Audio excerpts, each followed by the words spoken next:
Hello, FedPhoenix fam. So today I want to make a video about video visits, right, with your loved one, with inmates. And if you're going into prison, I want to help you know ahead of time how to kind of establish that. Um, and the reason that this video I felt needed to be made today was one, I mean, obviously it's a question, a topic that people ask me about periodically. But more so because I had a video visit today with my prison bestie, who I love, love, love.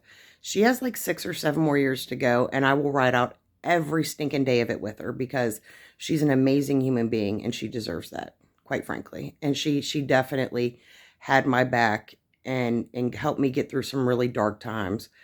And and she didn't have to do that, but she did.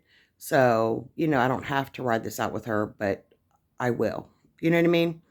So, having said that, so with my visit today, what had happened is first off, if you're the person on the outside and you want to do video visits, what you need to do is download the Core Links video visit app. I forget what it's called. It's like Core Links Video or something. But it's fairly easy to find, in your app store. It's a free app, costs you nothing. And what you're going to want to do is set it up. And this is going to require you being somewhere with a good Wi-Fi connection, whether you're using your phone or a computer or whatever. And you have to do like a test run and answer some questions. And it's a little bit of a pain in the buns, but certainly well worth it. And if you're the inmate, what you're going to do when you first get to prison, you're obviously going to immediately add, once you get access to the true links to the computer system, you're going to go through and add all your contacts, names, phone numbers, addresses, emails, that kind of thing. And wait until people have actually added you on Core Links, which the original Core Links for emails is an app as well, for us on the outside, or you can use the website. I strongly prefer the app. And, with the app, you can either get the free version or you can do Core Links Premium, which is like $6 a year, so next to nothing. Get the premium. From my experience, it's less glitchy. You get messages mildly quicker, and they get to the other person a little bit quicker. Usually when the person sends you a message or you send them a message, it's about a 2-hour delay in between the actual person you sent it to, the person who's the recipient actually getting the message and when you sent it. And you got to keep that in mind too. But having said that, and so after people have added you on Core Links, then you're going to go in and you're going to want to choose the option to establish them as a contact that you can have video visits with. Now, this is different for men and women. As far as I know, in no men's facilities are there video visits, but in women's facilities there are. Hopefully that changes one day and they're available for men as well. But certainly your loved one who's incarcerated can let you know what's going on and what's available at their facility. These are not done on the tablets. And what they're not really done on like kiosks, like in county jail. They're or like holding centers. They're actually done in my facility, and I think pretty much every facility, they're actually done on computers that are specially set aside, like desktop computers, with video, for the purpose of video visits. We actually down the hill had what we called the email room, even though most emails were done in the housing units. And the email room was where you went for visits, for video visits. So with that in mind, so what happened with my visit today? Oh, and I'll tell you guys about the rules of them and that kind of thing in a second as well. But what happened with mine today is I get on the Core Links video, right? And, I'm logging in and, I know that they can log in like 3 minutes before it's actually supposed to start because I've been on the other side of this. So I logged in like 15 minutes early. I'm like, if she gets there early, I want to be there. I want to show up for my friend, for the person I care about. And of course, it made me, when you set it up, you'll have to run like this test system thing, and you have to watch this little video and record a video and all this kind of stuff.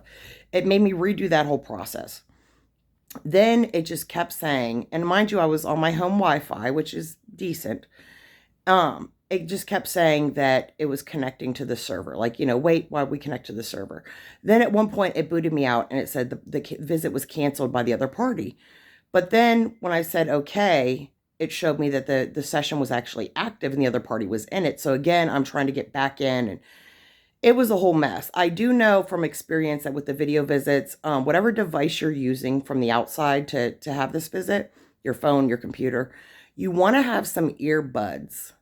And not the kind that are like wireless, but actual like plug into the device earbuds, because sometimes the audio is really, really glitchy and you won't be able to hear each other.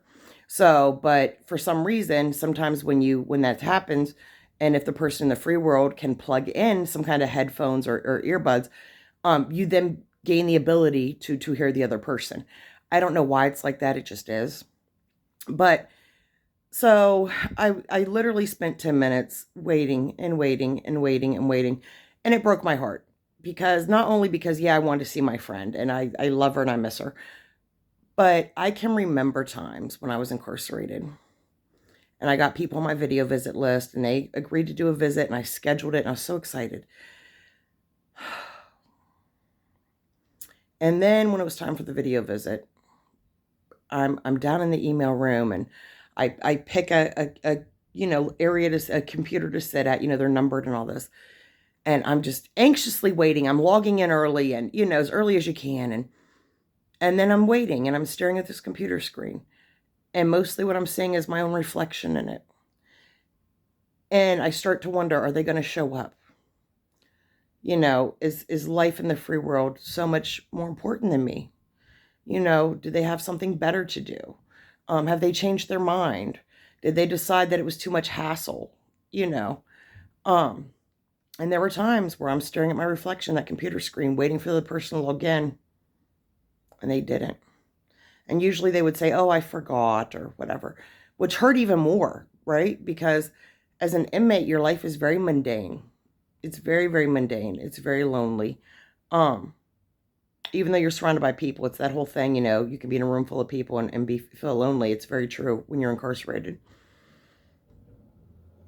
And so when you have a video visit scheduled as an inmate, I mean, as soon as you schedule it, which could be, 10 days in advance, you're just so excited. And, and the few people, some people are much more social than I was, but the people that are close to you in prison, you're telling them about it. Oh, I have this video visit with my friend, my kid, my whatever. And you're so excited and you look forward to it. And you're like counting down the days and the hours and you're at your job site and you're like, oh my gosh, my visit is in like 3 hours.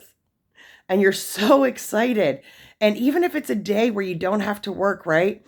Or if it's a visit in the evening when you could be in your grays, which is far more comfortable than your uniform. See, you have to wear uniforms on the inmate end. You have to wear your uniform with your ID displayed, your prison ID, and video visits. So you're just happy to put on those uncomfortable clothes because the payoff is you get to see somebody, right? And someone you want to see and that took time out of their day because they want to see you, and it makes you feel like you matter, like you are a human being. There are people in the world who still see you as a person worthy of love and attention and compassion and valuable. And so when you have this huge emotional buildup, right? And in our facility, the email room was on the lower compound. So you walk down the mountain, knowing you're going to have to walk up the steep freaking hill to get back. And you don't even care. You don't even care that you made this hike and you put on this uncomfortable uniform. And because you're getting to see someone you care about, right? You're so excited. And then you get there and you log in early and you see your own reflection. And the seconds are going by so slow as you're just waiting for this other person's face to pop up. And when it doesn't happen and you're sitting there and the rest of the people in the room down the row are talking to their loved one and they're so excited and they're happy and you're kind of sitting there looking at your own reflection. I'm sorry, y'all know I get emotional. Wondering why you don't matter. Why are you not important enough for anyone to give a crap to even show up? And then eventually you throw in the towel and you walk out of the video room. And there are people usually waiting outside the video room because they're the next round of people with video visits, right? And they all know the fact that you walked out early either meant that things went really bad on the video visit and you just disconnected early, or somebody didn't show up for you. And either way, it's a devastating all the other inmates understand that you went through a devastating situation. Possibly, likely, at no fault of your own. And you're embarrassed when you're walking through this room. You're embarrassed. And then you're walking up the hill. And people who know you will come to you, up to you, over the next couple of days. And how was your visit? And oh my gosh, girl. And, people do their makeup and they do their hair for these visits. I mean, it's such a big buildup. And then as all these people who genuinely care and are happy for you because they think a good thing has happened in your life, and there's so little good in this environment that any good, even if it's your friends or your coworkers, you want to celebrate with them, right? And people are coming up to you just really happy for you and are like, how'd your visit go? And how's your mom? Or how's your kid? Or, whoever you were having the visit was with. And you got to say, oh, it didn't happen. It didn't happen. And they immediately know the devastation that you went through, and they feel it. Most people have a certain sense of empathy, and they feel devastated for you. And now things just become uncomfortable and sad. So after 10 minutes of trying to connect this video visit, and it didn't happen, I know from being the person looking at the reflection on that screen that after a few minutes, generally, you kind of just walk out. But I thought, no, she knows I'm going to show up first. She knows I care about her. So I'm going to stay 10 minutes. I will invest 10 minutes of my time just trying and waiting and staring at the screen and hoping her face pops up or I hear her voice. Because sometimes the audio or the video act up. So sometimes, you'll see the person, but you don't hear them. Or you see them, but you hear them, but they don't hear you. Or sometimes all you hear is audio or it's one-sided audio. Like it really, the video visit system is really crappy. Very low quality, crappy connection. It's nothing, you know what I mean? It's really, it's not impressive at all. And it can be very frustrating. But I didn't want my friend to think I didn't show up because I did. And I, of course, immediately before I made this video, sent her a message on the core links. And I'm like, I'm so sorry. I love you. I was there. I was trying. I don't know if it was a problem with my Wi-Fi or my phone or the core link system. Like, I don't know what the problem was. But know that I love you. And I would never, ever, ever, ever, ever not show up for you in any way that is within my control. And next time we'll try something different. Next time I'll get out my Chromebook, which I don't even really know how to use. And I'll go to Starbucks. Maybe they have better Wi-Fi. We'll figure this out. Well, we have time, to figure, we will figure out a way to make this work. As long as you want to, because I love you and I want to do this for you and with you. But now as far as the roles, like I said, if you're the inmate, you're going to have to be in full uniform. Where I was at, our inmate IDs were on a lanyard. Some places they're on lanyard, some places they like clip on your shirt. You need to have your inmate ID available. Neither party can be showing each other whatnots. No, you can wear a low-cut shirt, but don't get too seductive. If you're the person in the free world, you can do that. If either of you are deemed to be being, the inmate or anybody who's interacting the video visit, to be being sexually inappropriate, as far as like showing too much and you got to remember there are people right next to you who are in video visits too. So you don't want to be, getting really graphic and an adult when your video visit, when the person next to you might be talking to their 4-year-old child and you're saying very explicit adult content. Like that's just not okay. They tell you, the inmate, that when you're in the video visit, you can only video visit, visually be in contact or verbally with the person the visit is set up with. Now, a lot of times people have video visits and, it'll be a whole room with their family or multiple family members kind of popping in saying, hey, I love you, I miss you, whatever. That's generally, they kind of don't care about that, whatever. Now, if other inmates, and this is a big one that gets a lot of people losing their video visit privileges. Let's say you and I have video visit the same day and we're inmates, right? And I told you all about this. I told you about my friend I'm videoing with. And if you kind of like peek your head over the little partition into my visit and say, hi, I heard so much about you. If they catch that, I'm going to lose video visit privileges, and you probably are too. So you really want to be conscientious about, if you're the inmate, about not involving other people in your visits, about making sure that you're being, respectful of the people around you and their video visits. You're not being crazy loud. You're not saying things that people aren't going to want their grandmother or their child to hear. Um, and if you're the person in the free world, the most important thing is show the hell up. But after that, it's, don't say or do anything, because other people can hear this as well, that would be inappropriate for the people around your loved one incarcerated. And do not show anything that can be deemed as inappropriate during the visit, because your loved one could be penalized for that, even though it was beyond their control. A lot of times in prison, you'll be penalized for things that are beyond your control or things that other people do. Mass punishment is a very, very real thing in day-to-day life when you're incarcerated. And definitely, if you're the person in the free world, make sure you're somewhere with a really good Wi-Fi connection. The stronger, the better. Because I think what may have happened today with my visit is, my Wi-Fi just isn't strong enough. And that really freaking sucks. It really, really sucks. And it really breaks my heart. Because as I was staring at the blank screen, waiting for my friend's face to pop up, it really took me back to when I was the inmate staring at the blank screen, waiting for someone's face to pop up, and how devastating that was.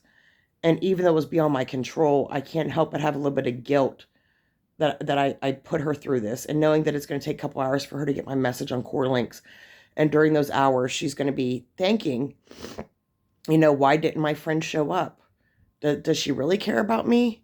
Does she have some ulterior motive in keeping in contact with me? I know she does this FedPhoenix thing. Maybe she just keeps in contact with me to stay up on fresh information on what's going on the inside. Maybe she's using me.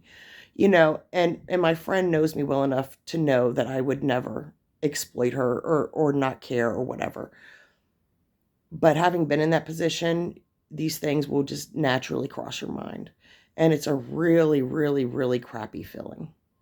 So this is a video on video visits. If you've liked the video, feel free to like the video.